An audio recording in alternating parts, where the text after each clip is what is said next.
அஸ்ஸலாமு அலைக்கும் வரஹ்மத்துல்லாஹி வபரகாத்துஹு. அல்ஹம்துலில்லாஹி ரப்பில் ஆலமீன் வஸ்ஸலாத்து வஸ்ஸலாமு அலா ரசூலில்லாஹி வ ஆலிஹி வ ஸஹ்பிஹி அஜ்மஈன் வமன் தபிஅஹு வ தாஅஹு பித்தீனி இலா யௌமித்தீன். கண்ணியத்திற்குரிய எல்லாம் வல்ல அல்லாஹுவின் நல்லடியார்களே, அல்லாஹுடைய பேரருளால் வாரந்தோறும் சனிக்கிழமை மக்ரிபு தொழுகையை தொடர்ந்து கேள்வி இங்கே பதில் எங்கே என்ற இந்த நிகழ்ச்சியில் இந்த வாரம் ரமலான் தொடர்பான நோன்பை அடிப்படையாக வைத்தோ அல்லது ரமலானில் நாம் செய்யக்கூடிய சில வழிபாடுகளை அடிப்படையாக வைத்தோ நாம் அறிந்திருக்கக்கூடிய குர்ஆன் ஹதீஸினுடைய ஞானத்தின் அளவு எவ்வளவு என்பதை ஓரளவு அறிந்து கொள்வதற்கான ஒரு சபையாக இந்த நிகழ்வை நாம் ஏற்பாடு செய்திருக்கிறோம். நம்ம நேற்றைய தினத்தில் இந்த நிகழ்ச்சி நடைபெறாது அப்படின்னு நம்ம அறிவு பண்ணோம். காரணம், இன்றைக்கு விஜயாபதியில் பக்கத்தில் திருநெல்வேலி மாவட்டத்தில் ராதாபுரம் அருகில் உள்ள ஒரு ஊரில் பொதுக்கூட்டம் ஒன்று ஏற்பாடு செய்யப்பட்டிருக்கிறது. அந்த பொதுக்கூட்டம் என்னன்னா பல நிர்பந்தங்களின் அடிப்படையில் அதாவது சுன்னத் ஜமாத்தினுடைய சில கெடுபிடிகளை காரணம் வைத்து அந்த கூட்டம் நடைபெறாது என்பதை போன்று இருந்தது. அப்போ அதனால் கொஞ்சம் அதிகமான மக்கள் சென்று அந்த கூட்டத்தின் வாயிலாக அந்த பொதுக்கூட்டத்தை நிறைவேற்ற வேண்டும் என்பதற்காக நம்ம இந்த நிகழ்ச்சி நடைபெறாது என்று சொன்னோம். ஆனால் தொலைதூரம் அதிகமாக இருப்பதனால மக்கள் யாரும் வராத காரணத்தினால நம்ம இந்த நிகழ்ச்சியை நம்ம ஏற்பாடு செய்திருக்கிறோம். இப்போ இந்த ரமலான் தொடர்பாக இந்த நிகழ்ச்சியில் நம்ம பார்க்க வேண்டிய சில முக்கியமான தகவல்கள் ஒவ்வொன்றாக குர்ஆன் ஹதீஸின் அடிப்படையில் ஒவ்வொன்றையும் நம்ம பார்ப்போம். முதலாவதாக கேள்வியை நம்ம ஆரம்பிப்போம். ஆண்கள் பகுதியில் இருந்து, ரமலான் என்ற இந்த மாதம் பிறை அடிப்படையில் எத்தனையாவது மாதம்? ஒவ்வொரு மாதமா சொல்லலாமா?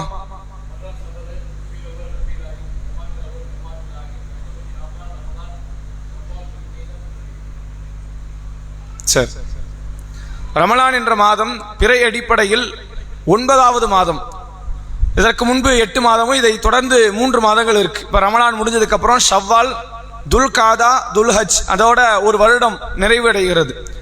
அப்போ ரமலான் மாதம் என்பது நாம பிறை அடிப்படையில் பிடிக்கக்கூடிய ரமலான் மாதத்தினுடைய அந்த நோன்பு 9வது மாதம். இது நிறைய பேர் அறிந்து வைத்திருக்காத ஒரு நிகழ்வு என்பதனால நம்ம இந்த கேள்வியை முதல் கேள்வியாக வைத்தோம்.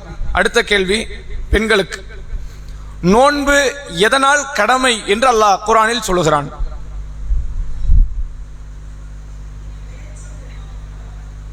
அந்த வசனத்தை தெரிஞ்சா சொல்லுங்க இன்ஷா அல்லாஹ்.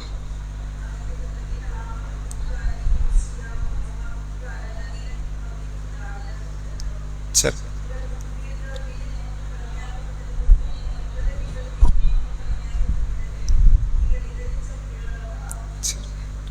வேறு எதனால நோன்பு கடமை என்று மக்களால் புரிந்து கொள்ளப்படுதுங்கிறதையும் சேர்த்து சொன்னா கொஞ்சம் நல்லா இருக்கும். சரி சரி சரி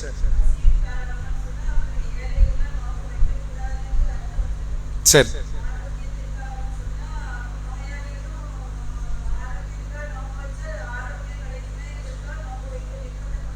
சரி சரி சரி சரியான பதில். அதாவது நோன்பு எதனால் கடமை அப்படிங்கிற கேள்வி கேட்டோம். திருக்குர்ஆனில் சூரா பக்ராவிலே அல்லாஹ் ரப்புல் ஆலமீன் பேசுகிறான். யா அய்யுஹல்லதீன ஆமனு, ஈமான் கொண்டோர்களே, குத்திப அலைக்குமுஸ் ஸியாம் கமா குத்திப அலல்லதீன மின் கபலிக்கும் லஅல்லக்கும் தத்தக்கும் ஐயாமம் மஅதூதாத். உங்களுக்கு முன்பிருந்த சமுதாயத்திற்கு குறிப்பிட்ட நாட்கள் நோன்பு கடமையாக்கப்பட்டிருந்ததை போன்று உங்கள் மீதும் குறிப்பிட்ட நாட்கள் நோன்பு கடமையாக்கப்பட்டிருக்கிறது. அப்ப நோன்புங்கிறது இந்த இறுதி உம்மத்துக்கு மட்டும் அல்லாஹ் கொடுத்தது கிடையாது. இதற்கு முந்தைய சமுதாயங்களுக்கும் நோன்பு இருந்திருக்கிறது. அந்த நோன்புடைய சட்டத்திட்டங்கள் வேண்டுமானால் கொஞ்சம் வித்தியாசமா இருந்திருக்கலாம். ஒருவேளை அவங்களுக்கு லுஹர்ல இருந்து இஷா வரைக்கும் இருக்கலாம். அவங்க ஒரு குறிப்பிட்ட நேரத்தில் பட்னி கிடக்கணுங்கிறது வேறு வேறு காரணங்கள் கூடுதலாக சொல்லப்பட்டிருக்கலாம். ஆனால் நோன்பு என்பது இறுதி உம்மத்துக்கு மட்டும் வழங்கப்பட்டது கிடையாது, வேற வேற உம்மத்துகளுக்கு வழங்கப்பட்டது என்பதை அல்லாஹ் திருக்குர்ஆனில் சொல்லுகிறான். சொல்லும் போது சேர்த்து சொல்லுகிறான், லஅல்லக்கும் தத்தகூன், அல்லாஹ்வை பயப்படணுங்கிறதுக்கு தான் நோன்பு. நோன்புடைய அடிப்படை காரணம் என்ன?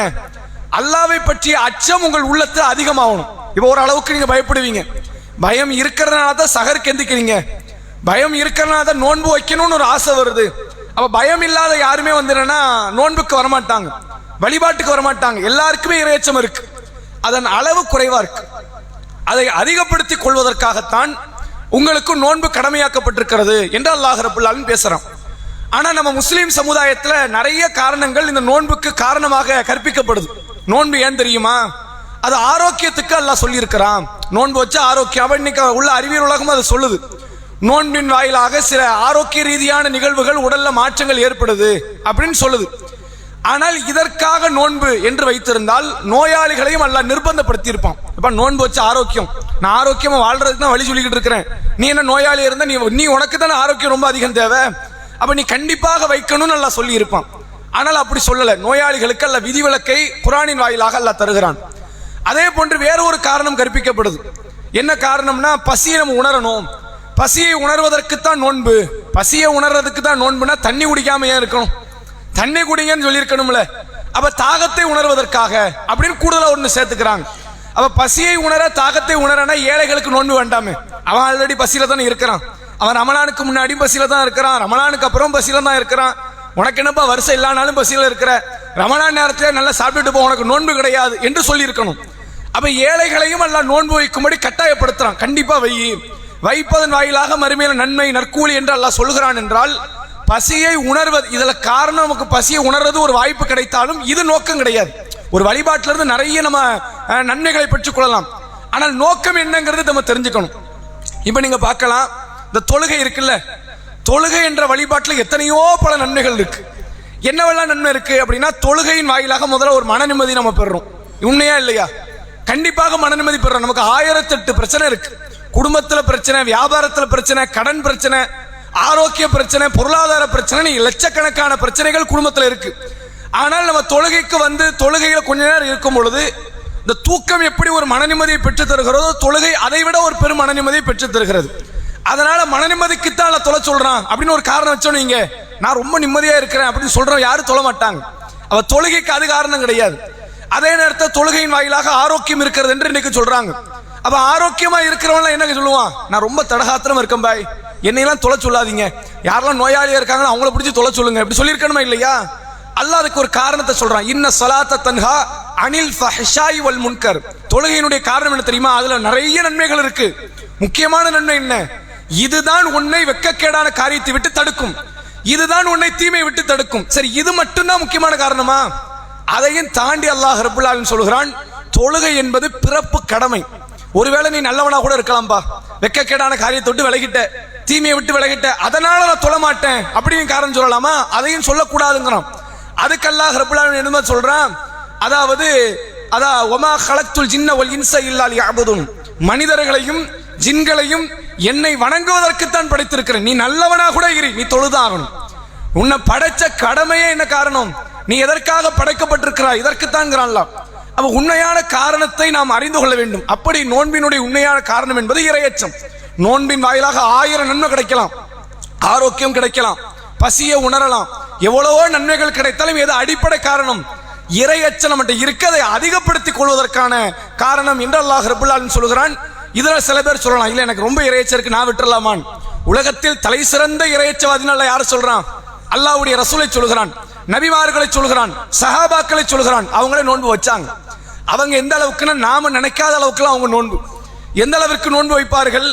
ரமலான் அல்லாத காலம் ஃபர்லான நோன்பு கிடையாது. ரசூலுல்லாஹ் ஃபஜர் தொழுகை முடித்து விட்டு வீட்டுக்கு வருவாங்க, சாப்பாடு இருக்குதான்னு கேட்பாங்க. சாப்பாடு இல்லைன்னு சொல்லிட்டு இன்றைய நாளை நான் நோன்பாக்கிக்கிறேன். நாங்க ரசூலுல்லாஹ் அளவுக்கு நோன்பு வைக்க முடியாது. அதுல குறிப்பா ஷாபானுடைய மாதம் இருக்கிறதே, நம்ம இப்ப இருக்கிற மாதம் ஷாபான்.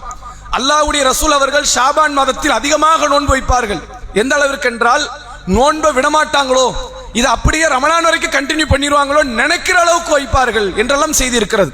அப்ப நபி அவர்கள் உலகத்தில் தலை சிறந்த இறையச்சவாதி. இறையச்சம் என்ற போதுமான அளவுக்கு இருக்குது, நான் நோன்பை விடலான்னு சொல்லி இருந்தா ரசூலை விட்டுருக்கணும். நபியே விடல, அதை அதிகமாக வைத்திருக்கிறார்கள் என்றால் இந்த நோன்பு இறையச்சத்தை நமக்கு வந்து எவ்வளவு கூடிச்சு குறைஞ்சு காட்டாது. இதை இன்னும் அதிகப்படுத்திக் கொள்வதற்கு இந்த நோன்பு உதவுகிறது என்பதாக இந்த செய்திகளில் இருந்து நம்மால் தெரிந்து கொள்ள முடிகிறது. அடுத்த கேள்வி, ஆண்களுக்கு ரமலான்ல ஏன் அல்லாஹ் ஃபர்லான நோன்பு என்று ஆக்கினான்? என்ன காரணம்? அதுக்கான வசனம் ஆதார நம்பர் வேண்டாம், அது என்ன செய்தியை சொல்லுதுன்னா சொல்லலாமா?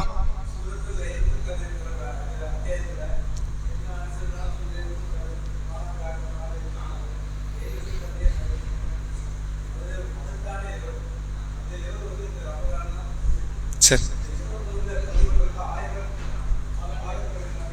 சரி. அப்ப அந்த இரவுல எல்லாம் நோன்பு வைக்க சொல்லியிருக்கணும். ரமலான்ல ஏன் நோன்பு வைக்க சொல்லணும்? லைலத்துல் கத்ர் இரவுல நோன்புல இருங்க அப்படின்னு சொல்லியிருக்கணும். இல்ல நீங்க என்னன்னா பதில்லாம் சரிதான், கொடுத்த ஆதாரம் இது கிடையாது. லைலத்துல் கத்ர் இரவுங்கிறது ஆதாரம் போதுமானதா இல்லை. வேற பெண்கள்ல இருந்து சரி சொல்லுங்க. சரி சரி சரி. அதாவது சூரா பக்ராவில் வரக்கூடிய ஒரு வசனம், அல்லாஹ் சொல்லுகிறான், ஷஹ்ரு ரமதான் அல்லதி உன்சில ஃபீஹில் குர்ஆன். ரமலான் என்ற மாதத்தில் தான் இந்த குர்ஆனை நாம கொடுத்தோம். இந்த குர்ஆன் எப்போ வந்துச்சு? மொத்தமா இறங்கிறதுக்கு 23 வருஷம் ஆச்சு. ஒவ்வொரு பாட்டா அல்ல இறக்குறான். சூழ்நிலைகளுக்கு ஏற்றவாறு எந்த சட்டத்தை எப்ப சொன்னா சரியா இருக்குன்னு புரிந்து அல்லாஹ் 23 ஆண்டு காலம் சிறுக சிறுக இந்த குர்ஆனை இறக்கினான். ஆனால் முதல்ல குர்ஆன் இந்த துன்யாக்கு வர ஆரம்பிச்சது இல்ல, அது அல்லாஹ் இந்த மனித குலத்திற்கு செய்த ஆக பெரும் அருள். அதனால் அது ரமலான் மாதத்தில் வந்ததனால் அல்லாஹ் சொல்கிறான், ஷஹ்ரு ரமதான் அல்லதி உன்சில ஃபீஹில் குர்ஆன். குர்ஆனை ரமலான் மாதத்தில் தான் நாம் இறக்கினோம். ஹுதல் லின்னாஸ். இந்த குர்ஆன் எப்படிப்பட்டது தெரியுமா? ரமலான் ரெண்டாவது பேசுவோம். குர்ஆன் எப்படிப்பட்டது தெரியுமா? ஹுதல் லின்னாஸ், அது மக்களுக்கு நேர் வழி காட்டும். ஓ பையினாத்து மினல் ஹுதா, அந்த நேர் வழியை தெளிவா காட்டும். சும்மா ஏனோ தானன்னு இருக்காது. இப்ப இது சத்தியம் இப்படி இருக்காது. இது ஏன் சத்தியம் தெரியுமா அப்படின்னு அல்லாஹ் அதுல விளக்கம் கொடுப்பான். இது ஏன் அசத்தியம் தெரியுமா அப்படின்னா அதுல அல்லாஹ் விளக்கம் கொடுப்பான். ஓ பையினாத்து மினல் ஹுதா, நேர் வழியை தெளிவாக காட்டும். ஒல் ஃபுர்கான், இதுதான் நன்மை இதுதான் தீமைன்னு அல்லாஹ் பிரிச்சு காட்டுவோம். இந்த குழப்பம்லாம் இருக்காது, நமக்கு புரியலையே அப்படிங்கிற நிலைமை இருக்காது. அவ்வளவு தெல்ல தெளிவாக நன்மை தீமைகளை பிரித்து காட்டும் என்று சொல்லிவிட்டு அல்லாஹ் சொல்கிறான், ஃபமன் ஷஹீத மின்குமு ஷஹர், உங்களில் யார் அந்த மாதத்தை அடைகிறார்களோ ஃபல்யஸும்ஹு, அவர்கள் என்ன செய்யணும்? நோன்பு வையுங்கள் என்று அல்லாஹ் ரப்புல் ஆலமீன் ரமலான் மாதத்துல நோன்பு வைப்பதற்கான சட்டத்தை இந்த வசனத்தின் வாயிலாகத்தான் இறக்கி இருக்கிறான் என்று தெரிகிறது. அப்ப நல்லா தெரிஞ்சுக்கங்க, ரமலான் ஃபர்லான நோன்பு. நம்ம 5 வேளை 5 முக்கியமான கடமைகள்ல நோன்பு முக்கிய பிரதானமானது. அந்த நோன்பையே அல்லாஹ் இங்க தான் வச்சிருக்கிறான், ரமலான்ல. ஏன் ரமலான்ல நோன்புங்கிறான்? இந்த குர்ஆனை வைத்துத்தான். மொத்த வழிபாடுமே குர்ஆனை சுத்தி தான் இருக்கும். நீங்க ஜக்காத்தை எடுத்துக்கிட்டா குர்ஆனை சுத்தி தான் இருக்கும், ஹஜ்ஜை எடுத்துக்கிட்டா குர்ஆனை சுத்தி தான் இருக்கும், தொழுகை எடுத்துக்கொண்டால் குர்ஆனை சுத்தி தான் இருக்கும், நோன்பை எடுத்துக்கொண்டால் குர்ஆனை சுத்தி தான் இருக்கும். இப்ப எல்லா தலையாய கடமைகளும் குர்ஆனை சுற்றி இருப்பதற்கான காரணம் என்ன? இதை விட்டுட்டேன்னா மறுமையில உனக்கு வெற்றி கிடையாது. இதை பற்றி பிடித்துக் கொண்டே என்றால் நாளை மறுமையில நீ தோல்வியை பத்தி கவலைப்பட வேண்டிய அவசியமே கிடையாது என்ற அளவுல அல்லாஹ் ரப்புல் ஆலமீன் சொல்றான். அதுக்கு ஒரு சிறிய உதாரணம் கூட உங்களுக்கு நினைவுபடுத்தலாம். அல்லாஹ்வுடைய ரசூல் அவர்கள் மரணித்த மறுநாள் பொழுது, கொஞ்சம் சீக்கிரம் கொடுத்துருங்க. ரசூல் ஸல்லல்லாஹு அலைஹி வஸல்லம் அவர்கள் மரணித்த மறுநாள் சஹாபாக்கள் எல்லாரும் மஸ்ஜித் நபவியில ஒண்ணு கூடுறாங்க. அவங்க எல்லாருக்குமான இருக்கக்கூடிய அடுத்த கட்ட முக்கியமான பிரச்சனை என்ன அப்படின்னா, அடுத்த ஆட்சியாளர் யார் அப்படிங்கிற மாதிரியான ஒரு மஷூரா நடைபெறுகிறது. அன்சாரிகள்ல இருந்து ஒரு சின்ன சலசலப்பு எழுகிறது. அபூபக்கர் ரலியல்லாஹு அவங்க ஒரு தலை சிறந்த ஒரு நிர்வாகியாக இருந்ததனால் ஒரு சிறந்த பேச்சை வெளிப்படுத்தி அங்க உள்ள சலசலப்பை அடக்கிட்டாங்க. அதாவது அன்சாரிகள் நம்ம தான் ஆட்சியாளராக வரணும் அப்படி ஒரு சின்ன குழப்பம் எந்திக்குது. அந்த குழப்பத்தை உடைச்சிட்டாங்க. இப்ப எல்லாரும் ஒரு நல்ல மனநிலைக்கு வந்துட்டாங்க. யார் அடுத்த ஆட்சியாளர் என்பதுல ஒட்டுமொத்த கூட்டமும் ஏகோபித்த முறையில் அபூபக்கர் ரலியல்லாஹு அவர்களை அடுத்த ஆட்சியாளர் என்ற ஒரு முடிவுக்கு வந்துடுறாங்க. பிறகு உமர் ரலியல்லாஹு அவங்க ரசூலுல்லாஹ்வுடைய மெம்பர்ல ஏறுறாங்க. ஒரு சிறிய சிற்றுரை ஒன்றை நிகழ்த்துகிறார்கள். உமர் ரலியல்லாஹு அவங்க சொல்றாங்க, அல்லாஹ்வுடைய ரசூல் அவர்கள் நேற்று வரை நம்ம கூட இருந்தாங்க. நம்மோடு இருப்பதை விட அல்லாஹ் தன்னோடு இருப்பதைத்தான் அல்லாஹ் தேர்வு செய்து கொண்டான்.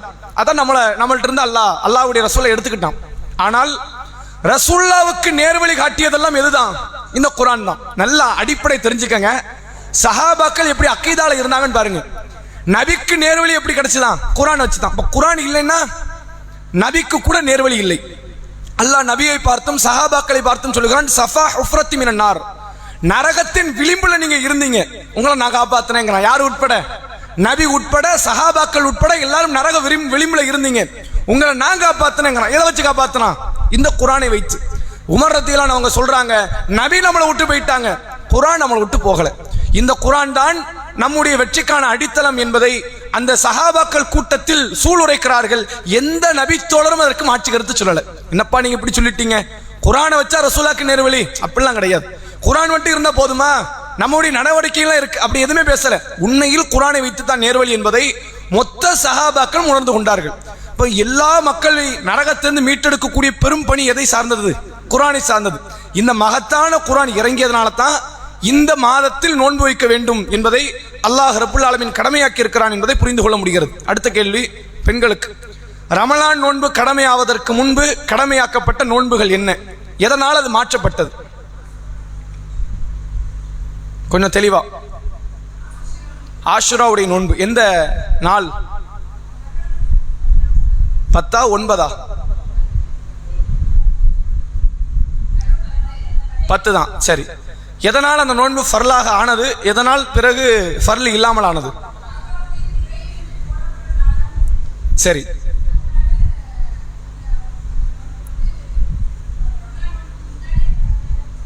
சரி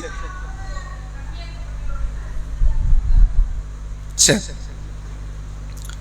அதாவது நோன்பு அல்லாஹ்வுடைய ரசூல் அவர்கள் மதீனாவுக்கு வந்த பிறகுதான் ரமலான் நோன்பு கடமைனாச்சு. மதீனாவுக்கு வந்த பிறகுன்னா அப்புறம் 13 வருஷம் எது கடமை இல்லை, ரமலான் நோன்பு கடமை இல்லை. அதாவது நோன்பை பத்தின ஒரு ப்ராப்பர் சட்டம் இறக்கப்படலை மக்காவில். அப்ப 13 வருஷம் நோன்பே வைக்கலையா அப்படின்னா வச்சாங்க. வருடத்திற்கு ஒரு நோன்பு தான் ஃபர்லு. வருஷத்துக்கு எத்தனை நோன்பு? ஒரே ஒரு நோன்பை தான் அல்லாஹ் ஃபர்லாக ஆக்கினான். வேற வருஷம் 364 நாட்கள் நோன்பு ஃபர்லாம் கிடையாது. விரும்புறவங்க வச்சுக்கலாம், மார்க்கம் தடுக்கல. ஃபர்லான நோன்பு ஒரு நாள். அது ஏன் அந்த ஒரு நாள் அப்படின்னா முஹர்ரம் மாதத்தினுடைய 10வது நாள், அதான் ஆஷுரா நாள். 9 ஆஷுரா நாள் கிடையாது, 10 தான் ஆஷுரா உடைய நாள். அதெல்லாம் மக்காவில் வாழ்ந்த அந்த குறைஷிகள், மக்கா காஃபிர்கள் எல்லோருமே தலைமுறை தலைமுறையாக வைத்துக் கொண்டிருந்த ஒரு நோன்பு. ரசூல்லா வந்து புதுசா அந்த நோன்பு உருவாக்கல, ஆல்ரெடி அந்த மக்கள் வச்சுக்கிட்டு இருந்தாங்க. எதுக்காக வைத்தார்கள் என்றால் அந்த நாளில் தான் காபத்துல்லாவுடைய அந்த திரை சீலை மாற்றப்படும். இன்ன வரைக்கும் அதான் சட்டமா இருக்கு. கரெக்டா முஹர்ரம் 10 ஆஷுராவுடைய நாள்ல தான் காபாவுடைய அந்த புது திரை சீலை மாற்றுவாங்க. இதனால மக்கா காஃபிர் அந்த நாள்ல நோன்பு வச்சாங்க. அல்லாஹ் அதுக்கப்புறம் நபியை அனுப்பிய பிறகு அதே நோன்பை முஸ்லிம்களுக்குரிய கடமையான நோன்பாக அல்லாஹ் ஆக்குகிறான். பிறகு மதீனாவுக்கு வந்த பிறகு அந்த நோன்பை விரும்பினா வைங்க, இல்லைன்னா வைக்காம கூட இருந்துக்கங்க, பிரச்சனை இல்லை. இனிமேல் ஃபர்லான நோன்பு எது? ரமலான் மாதம் முழுமையாக நீங்கள் ஃபர்லான நோன்பை வைத்தாக வேண்டும் என்று சட்டத்தை அல்லாஹ் ரப்புல் ஆலமீன் கொடுத்தான் என்பதை நம்ம பார்க்க முடிகிறது. பிறகு ஆஷுராவுக்கு வேற ஒரு புது சட்டம் மாறுச்சு. அது நமக்கு இப்ப தேவையில்லை, அதனால அதை நம்ம தெளிவுபடுத்த வேண்டிய அவசியம் இல்லை. அடுத்த கேள்வி ஆண்களுக்கு. ஃபர்லான நோன்பு வைக்க முடிந்தவர்கள் வைக்காம விட்டுட்டா அவங்களுக்கான சட்டம் என்ன?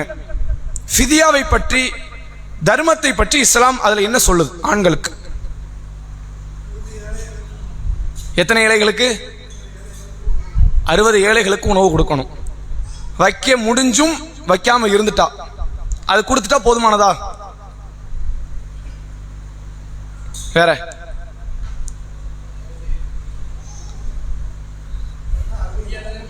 எது? ஃபிதியா சம்பந்தமா? ஃபிதியா சம்பந்தமா யாரு ஃபிதியா கொடுக்கணும் அப்படிங்கறத கேள்வி. நோயாளிகள் கொடுக்கணுமா? சரி, வேற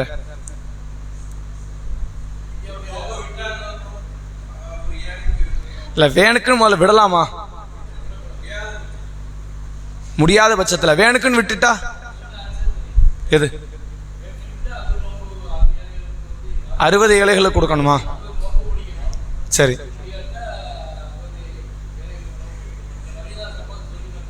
சரி சரி சரி.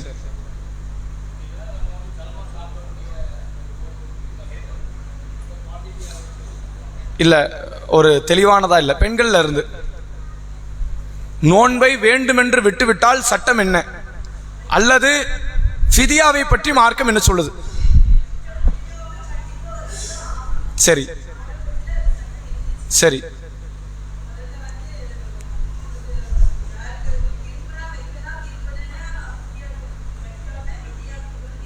சரி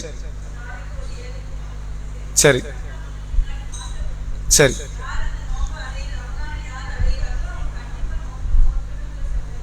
சரி, அப்ப இனிமேல் யாராவது ஃபிதியா கொடுக்கணுமா? சரி, அதாவது இதுதான் சரியான பதில்.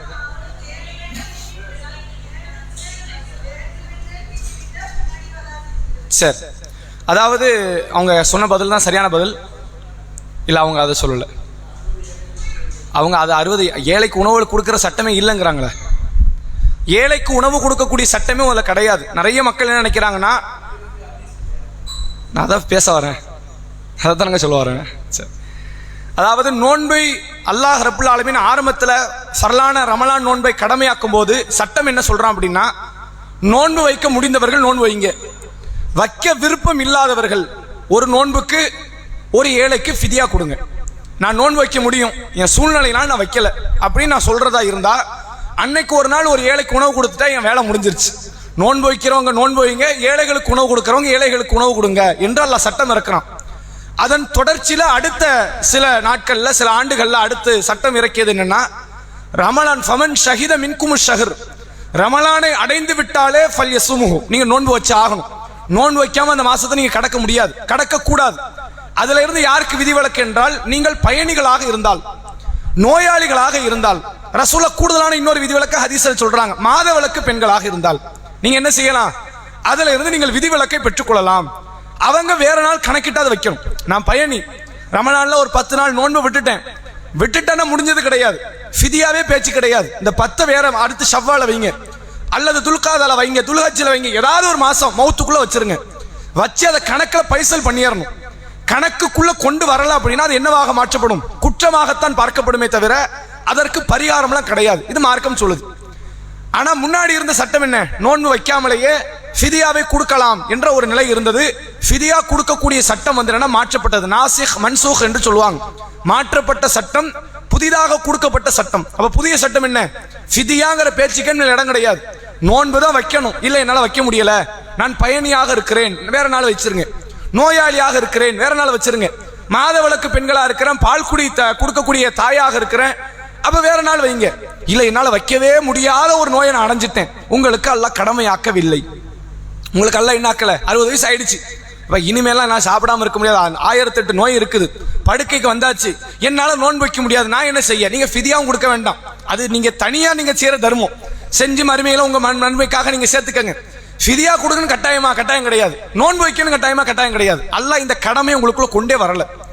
எப்படி நான் ஏழையாக இருந்தால் எனக்கு ஜகாத்தை பற்றி கேள்வி கிடையாதோ, ஏழையாக இருந்தால் எனக்கு ஹஜ்ஜை பற்றி கேள்வி கிடையாதோ, நோன்பை வைக்க முடியாத ஒரு சூழ்நிலையை நான் அடைந்து விட்டேன் என்றால், இனி என் வாழ்நாளுக்குள்ள வைக்கவே முடியாது என்று அடைந்தால் எனக்கு நோன்பும் கிடையாது, ஃபிதியாவும் கிடையாது. இது பற்றி அல்லாஹ் என்கிட்ட கேள்வி கேட்க போறது கிடையாது.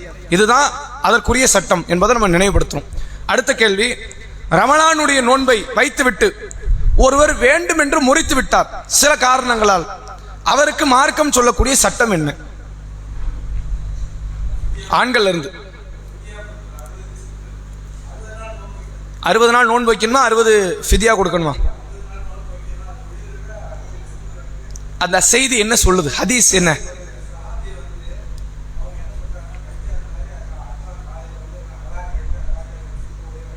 சரி,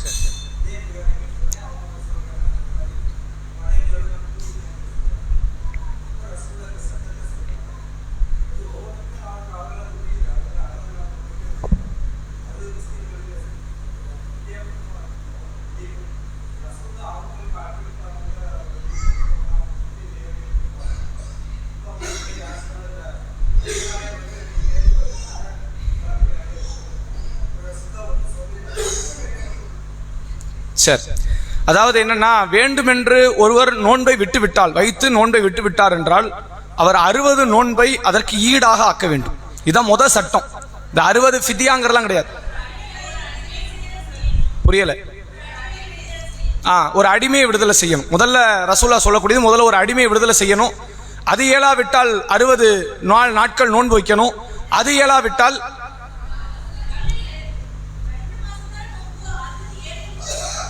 2 மாதங்கள் தொடர்ச்சியாக, ஷஹ்ரைனி முத்த தாபியாயினி நாங்க ரசூலா, தொடர்ச்சியாக 2, அதான் நம்ம ஹதீஸை சொல்றதுக்கு முன்னாடி சட்டத்தை சொல்லிடுறோம். நான் 60 நோன்புங்கிறது வந்து 2 தொடர்ச்சியாக 2 மாதம். நீங்க ஒரு பிறையில ஆரம்பிச்சீங்கன்னா அடுத்த பிறை முடிஞ்சு அதுக்கடுத்த பிறை, இப்ப இந்த பிறையில ஒரு 12வது நாள்ல நான் நோன்பு வைக்கிறேன், அடுத்த பிறை 12 வந்து அதுக்கடுத்த பிறை 12, தொடர்ச்சியாக 2 மாதங்கள். அது 60லயும் வரலாம், 59லயும் வரலாம். பிறை அடிப்படையில் அப்படித்தானே, 59 வரலாம், 60 வரலாம், தொடர்ச்சியாக 2 மாதங்கள்.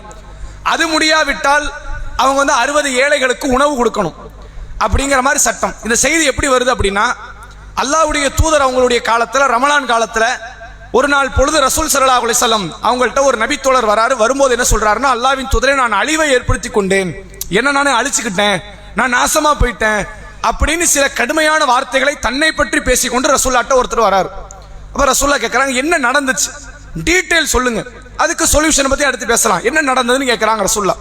அப்ப அந்த நபித்தோழர் சொல்றாரு, ஃபர்லான நோன்பு வச்சிருந்தேன், இப்ப இந்த நேரத்தில் என் மனைவியோடு நான் தாம்பத்தியத்தில் ஈடுபட்டுட்டேன், அப்ப எனக்கு என்னுடைய நோன்பு போச்சு. நோன்பு போனதுங்கிறது மட்டும் இல்லை, என்னுடைய பல அமல்களை நான் இழந்துட்டேன் அப்படிங்கிறத நினைத்து வருத்தப்படுகிறார். கொஞ்சம் பேசாம இருங்க. அப்ப அந்த நேரத்தில் ரசூல் ஸல்லல்லாஹு அலைஹி வஸல்லம் அவங்க என்ன சொல்றாங்கன்னா, நீங்கள் ஒரு அடிமையை விடுதலை செய்யுங்கன்னாங்க. அதுக்குரிய பொருளாதாரம் இல்லைன்ட்டாங்க.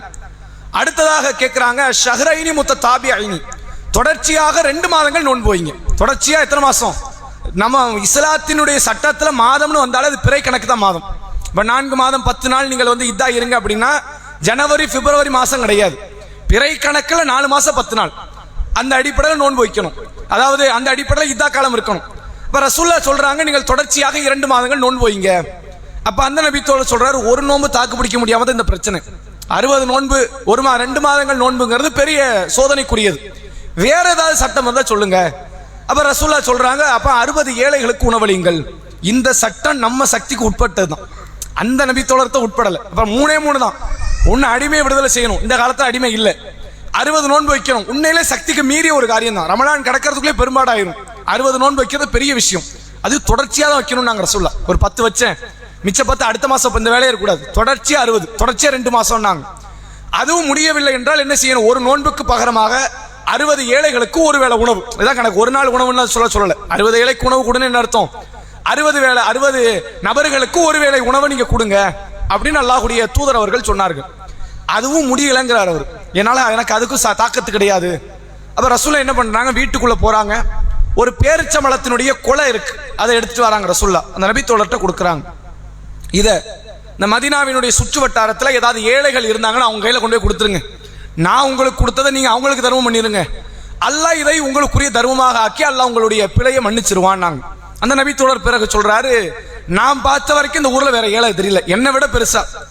அப்ப அல்லாஹ்வுடைய தூதரவர்கள் கடவாய்ப்பல் தெரிகின்ற அளவுக்கு சிரித்து கொண்டு, இதை நீங்களே வச்சுக்கங்க, தவறு செஞ்சுட்டு பிராயச்சித்தம் தேடி வந்திருக்கிறாரு, ரஹ்மத்தை கொடுத்து அல்லாஹ் அனுப்பிட்டான், உங்களுக்கான இன்னைக்கு உணவும் கிடைச்சிருச்சு, பாவத்துக்கான மன்னிப்பு கிடைச்சிருச்சு, நீங்க வீட்டுல போய் சாப்பிடுறதே உங்களுக்குரிய பரிகாரமாக்கிட்டான்ல அப்படின்னு அல்லாஹ்வுடைய ரசூல் அவங்க சொல்லிட்டாங்க.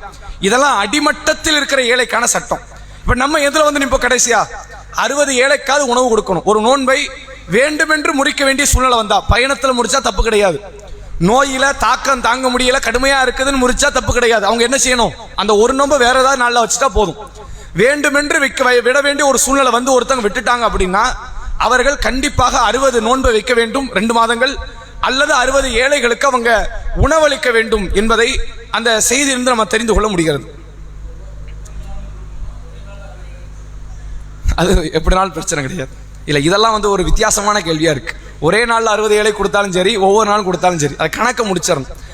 அடுத்த கேள்வி, பெண்களுக்கா ஆண்களுக்கா? பெண்களுக்கான கேள்வி. அதாவது ரமலானுடைய காலத்துல இதெல்லாம் கூடாதுன்னு ஆரம்பத்தில் ஒரு சட்டம் இருந்தது, பிறகு சட்டம் மாற்றப்பட்டது. என்னவெல்லாம் ஆரம்பத்தில் இருந்து பிறகு மாற்றப்பட்டது?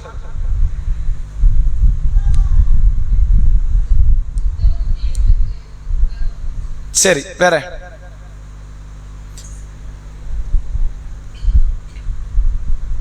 ஆண்கள் இருந்து தாம்பத்தியத்தில் ஈடுபடுவது நோன்புலையா நோன்பு இல்லாமையா? இரவு வேலை, சரிங்களா, அதான் முக்கியமானது. இந்த ரத்தம் குத்தி எடுப்பதுங்கிறது வந்து என்னன்னா ரமலானுக்குன்னு மட்டும் கிடையாது, பொதுவா நோன்பு வச்சுட்டு செய்யலாம் செய்யக்கூடாதுங்கிற மாதிரி சட்டம் மாற்றப்பட்டது. பிரதானமான ஒரு காரியம் என்றால், ரமலான் காலத்துல ஆரம்பத்துல மதீனாவினுடைய ஆரம்ப கட்ட காலம் அல்லாஹ் ரப்புல் ஆலமீன் எப்படி சட்டமாக்கி இருக்கிறான் அப்படின்னா, ரமலான் பிறையை பார்த்துட்டாலே அடுத்து ஷாபான் ஷவ்வாலுடைய பிறையை பார்க்கிற வரைக்கும் மனைவி பக்கத்தில் நெருங்கக்கூடாது. இதுதான் சட்டம், ரூலே தான். நீங்க நோன்பு வைங்க வைக்கல ஏதோ ஒரு காரணம், அது வேற. ரமலான் பிறையை பார்த்துட்டீங்கல்ல, ஷவ்வால் பிறையை பார்க்கிற வரைக்கும் தாம்பத்தியத்தில் ஈடுபடக்கூடாது என்பது அல்லாஹுவால் இயற்றப்பட்ட ஒரு சட்டம். ஆனா அந்த சட்டத்தை நீங்க குர்ஆன்ல பார்க்க முடியாது, ஹதீஸ்ல பார்க்க முடியாது. அப்ப குர்ஆன்ல இல்ல ஹதீஸ்ல இல்ல நம்ம எப்படி தெரிந்து கொள்ளலாம் அப்படின்னா, அல் பக்ராவில் அல்லாஹ் ரப்பல் ஆலமீன் சொல்கிறான், நீங்கள் உங்களுக்கு நீங்களே துரோகம் செய்து கொண்டிருந்தீர்கள், அது எனக்கு தெரியும்ங்கறான்ல. அல்லாஹ் என்ன சொல்றான், உங்களுக்கு நீங்களே சில துரோகங்களை செய்து கொண்டிருந்தீர்கள், அது எனக்கு தெரியும். இப்பத்திலிருந்து நான் சொல்றேன், நீங்கள் உங்கள் மனைவியோடு ரமலான் காலத்தாவது நோன்புடைய காலங்களில் இரவில் நீங்கள் ஒன்று கூடுங்கள், தப்பு கிடையாது. ஹுன்ன லிபாசுலக்கும் அன்தும் லிபாசுலஹுன்ன, நீங்கள் அவர்களுக்கு ஆடை, அவர்கள் உங்களுக்கான ஆடை என்று அல்லாஹ் சொல்லிவிட்டு, ரமலானுடைய அந்த ஷஹருடைய நேரத்தை அடைந்து விட்டால் அது வரைக்கும் சாப்பிடுங்க, குடிங்க, கருப்பு கயிறு வெள்ளை கயிறு இருந்து தெளிவாகின்ற வரை செய்யுங்க, பிறகு சூரியன் மறைகின்ற வரை நீங்க சாப்பிடக்கூடாது, குடிக்கக்கூடாது, மனைவியோட சேரக்கூடாது என்று அல்லாஹ் சட்டம் இறக்குறோம். இந்த சட்டத்திலிருந்து என்ன தெரியுது, இதுக்கு முன்னாடி அல்லாஹ் ஏதோ ஒரு தடையை விதிச்சிருக்கிறான், அந்த தடையை பிறகு அல்லாஹ் தளர்த்துகிறான் என்பதை தெரிகிறது. இது முக்கியமான இன்னொன்று கவனிக்க வேண்டியது என்ன தெரியுமா, குர்ஆன் மட்டும் போதும்னு ஒரு குரூப் இருக்கிறது தெரியுமா, அந்த குரூப் வழிகேடுங்கிறதுக்கு இது ஒரு ஆதாரம். அந்த குரூப் வழிகேடு என்பதற்கு இது ஒரு ஆதாரம். இப்ப குர்ஆனை மட்டும் வைத்து சட்டம் சொல்வதாக இருந்தால் இந்த நேரத்தை சட்டம் சொல்ல முடியாது. ரசூலுல்லாஹ்வுடைய காலத்தின் நிகழ்வுகளையும் சேர்த்து வைத்து சட்டம் சொல்வதாக இருந்தால் மட்டும்தான் சொல்ல முடியும். அப்ப அதனால ஆரம்பகட்ட காலத்துல ரசூலுல்லாஹ்வுக்கு நோன்பு கடமையாக்கப்பட்ட அந்த நேரத்தில் இரவில் கூட மனைவியோடு சேரக்கூடாது என்று ஆரம்பத்தில் சட்டம் இருந்தது. பிறகு அல்லாஹ் என்ன செய்யறான், அந்த சட்டத்தை ஏன் போடுறான், தாக்கு பிடிக்க முடியாதுங்கிறது அல்லாஹ்வுக்கே தெரியும். உன்னால முடியாது, ஒரு மாத காலம் நோன்புல இருப்பீங்க, வழிபாட்டில் இருப்பீங்க, அதிகப்படியான மார்க்க ஞானமும் மார்க்க பற்றும் இருக்கிற நேரம் எது, ரமலான் நேரம். அதுல கூட உங்களால முடியாது, சஹாபாக்களாலேயும் முடியாதுங்கிறான்ல. அப்ப அந்த நேரத்தில் முடியாது என்பதனால முதல்ல ஒரு சட்டத்தை போட்டு பிறகு சட்டத்திலிருந்து தளர்வை ஏற்படுத்துகிறான். இரவு நேரங்களில் மனைவியோடு நீங்கள் இல்லறத்தில் ஈடுபடலாம், தவறு கிடையாது. ஆனால் சஹரை வச்சு பாங்கு சொல்லப்பட்டுருச்சுன்னா மக்ரிப் பாங்கு வரைக்கும் சாப்பிடக்கூடாது, குடிக்கக்கூடாது, மனைவியோடு தாம்பத்தியத்தில் ஈடுபடக்கூடாது என்ற அளவிற்கு அல்லாஹ் ரப்பல் ஆலமீன் சட்டத்தை இயற்றுகிறான். இது பிரதானமான ஒரு காரியம். அடுத்த கேள்வி, ஆண்களுக்கு தாம்பத்தியம் கூடாது என்றால் எதையெல்லாம் அல்லாஹ் கூடும்னு சொல்றான், மார்க்கம் எதையெல்லாம் கூடும் என்று சொல்கிறது கணவன் மனைவி விஷயத்துல ஆண்கள் இருந்து? சரி, ஆமா, நோன்பு டைம்ல நோன்பு வச்சிட்டோம், சஹர்ல இருந்து மக்ரிப் வரை எதுவெல்லாம் கூடும் என்று அல்லாஹ் ரப்பல் ஆலமீன் சொல்கிறான்.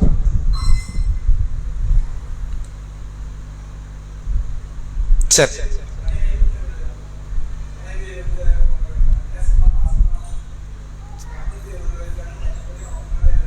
சரி, அதாவது தாம்பத்தியம்தான் ஹராம். எது ஹராம்? தாம்பத்தியம். தாம்பத்தியத்தை தாண்டிய பல நிகழ்வுகளை இஸ்லாமிய மார்க்கம் அனுமதியில் வச்சிருக்கு, தடுக்கல. நோன்பு வச்சு கொண்டு இதை எதுக்காண்டி இதை ஒரு கேள்வியா கேட்க வேண்டிய ஒரு சூழ்நிலை அப்படின்னா, நோன்பு வச்சுட்டால் என்னன்னா, அந்த ஒளி செஞ்ச பெண்களை தொட மாட்டாங்கல்ல சில குரூப், நோன்பு வச்சுட்டா மனைவியை தொட மாட்டாங்க, அப்படியான ஒரு மென்டாலிட்டியில சில மக்கள் உண்டு. அப்படிலாம் மார்க்கம் சொல்லல. இறையச்சத்தில் மிக தேர்ச்சி பெற்ற அல்லாஹ்வுடைய ரசூல் அவர்களே நோன்பு வைத்த நிலையில் தன் மனைவியை முத்தமிட்டார்கள். அதாவது உம்மு சலமா ரதியல்லாஹு அன்ஹா அவங்க தன் கணவர் அல்லாஹ்வுடைய ரசூலை பற்றி சொல்றாங்க, நபி அவர்கள் நோன்பு வைத்திருப்பார்கள், அந்த நிலையில் எங்களை கட்டி அணைப்பார்கள், நோன்பு வைத்த நிலையில் எங்களை முத்தமிடுவார்கள். ரசூலுல்லாஹ்வுடைய ஒரு பழக்கம், ரசூலுல்லாஹ்ட்ட இருந்த ஒரு பிஹேவியர். அப்ப நோன்பு காலத்தில் இது தடுக்கப்பட்டதெல்லாம் கிடையாது. சாப்பிடக்கூடாது, குடிக்கக்கூடாது, தாம்பத்தியத்தில் ஈடுபடக்கூடாது, பாவம் செய்யக்கூடாது என்று தடுக்கப்பட்டதை போன்று மனைவியை நெருங்கவே கூடாது, முத்தமிடக்கூடாது, சேர்ந்தவங்களாம் சேர்ந்து படுத்துக்க கூடாது, அப்படிலாம் மார்க்கம் தடுக்கல. கட்டி அணைக்க கூடாது என்றெல்லாம் தடுக்கல. இது இறைவனால் அனுமதிக்கப்பட்ட காரியங்கள் அப்படிங்கிறத இந்த நேரத்தை நம்ம நினைவுபடுத்துறோம். அடுத்ததாக, எல்லாருக்குமான சட்டம் தான், ஆனா அதுல கூடுதலாக இன்னொன்னு நம்ம சேர்த்து சொல்றோம். இது ஒரு கேள்வியாவே கேட்கிறோம். நபி அவர்கள் சிலருக்கு தடுத்ததாக செய்திகள் வருது, அதை பத்தி மார்க்கம் என்ன சொல்லுது?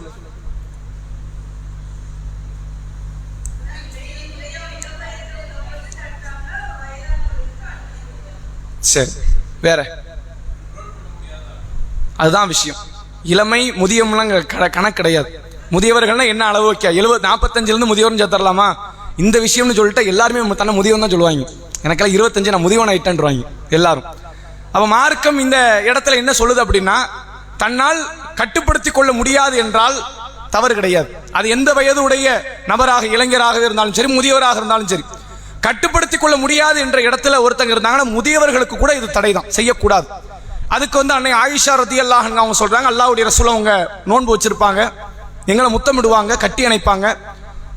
உங்களின் ஆண்களில் அல்லாஹ்வுடைய ரசூலை போன்று உணர்வுகளை கட்டுப்படுத்தக்கூடிய நபர் யாரும் கிடையாது. அப்படி தெளிவா கரெக்டா இருப்பாங்க. ஸ்டெடியா இருக்கிறதுன்னு இருக்குல்ல, ஒரு இடத்துல போயிட்டோம், இது வரைக்கும் எல்லாம் அனுமதினா அந்த இடத்துக்கு வந்தாங்கன்னா அந்த அனுமதி மட்டும் தான் ரசூலை தொடுவாங்க. அந்த ஸ்டெடியை ரசூலை மறந்துட மாட்டாங்க. டக்குன்னு நான் மறந்துட்டேன், அல்லது கவனம் இழந்துட்டேன், சுயநலவை இழந்துட்டேன், இந்த இடத்துல ரசூலா போக மாட்டாங்க. எது வரைக்கும் ஹலாலோ அந்த ஹலால் வரைக்கும் இருப்பாங்க. இந்த மனநிலையில யாரெல்லாம் தெளிவா இருக்கிறாங்களோ அவர்களுக்கு தான் அது அனுமதி. அதை தாண்டி நோன்பை முறிக்கக்கூடிய ஒரு காரியத்துக்கு போயிருவோன்னு பயப்பட்டா அவங்க அதை செய்யக்கூடாது. அவர்களுக்கு தான் அது தடுக்கப்பட்ட ஒரு காரியம். அடுத்த கேள்வி ஆண்களுக்கு, இந்த ரமலானுடைய நோன்புல லைலத்துல் கத்ர் தொடர்பாக இஸ்லாம் எந்த இரவை லைலத்துல் கத்ர் இரவு என்று சொல்லுகிறது? அதற்கான ஆதாரம் என்ன? எல்லா ஒற்றைப்படை இரவுமா?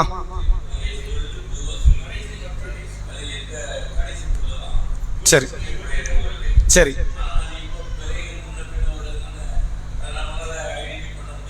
சரி சரி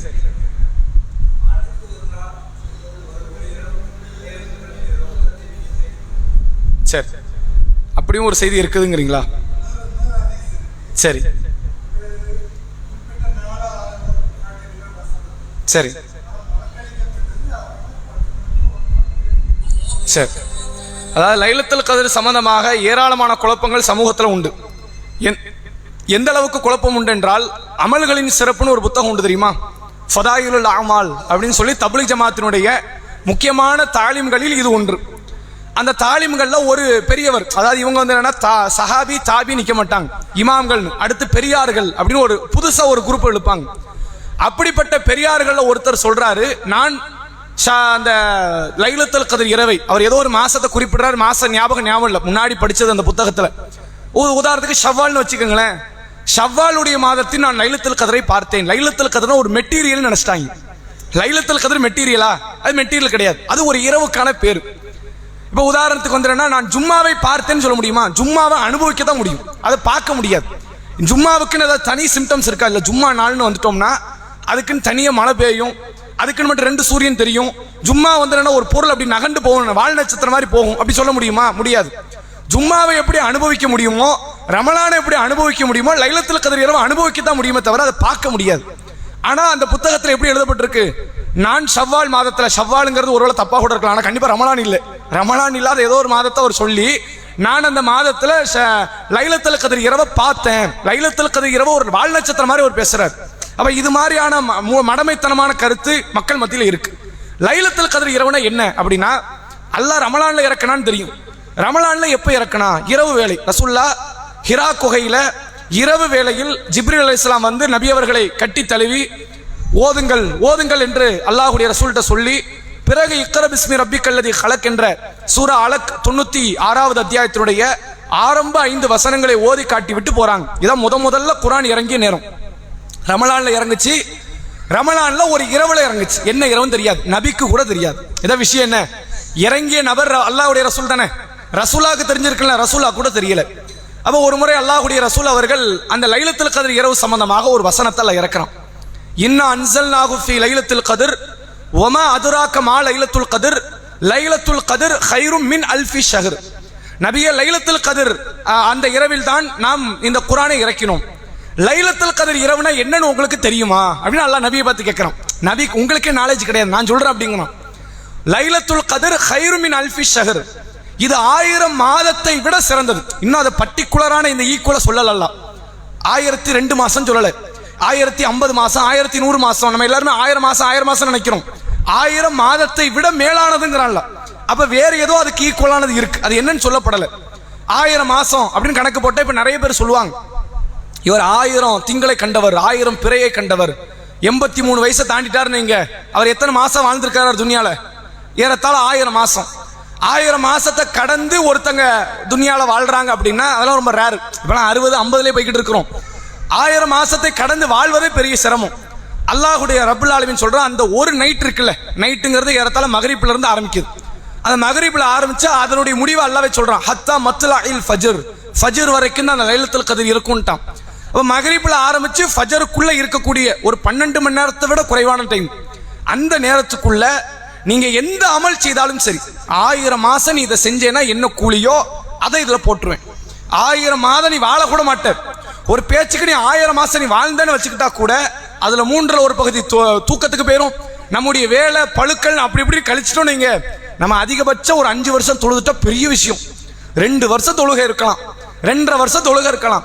ஆனா இஸ்லாம் என்ன சொல்லுதுன்னா, இந்த ஒரு நைட்டு நீ ஸ்பெண்ட் பண்ணிட்டேன்னா 1000 மந்த் 1000 மாதங்கள் நீ ஸ்பெண்ட் பண்ண மாதிரி நான் கணக்கு வச்சுக்கிறேன், நான் லிஸ்ட்ல சேர்த்துக்கிறேன் அப்படின்னு அல்லாஹ் கொடுத்த இந்த உம்மத்துக்கான ஒரு சிறப்பு.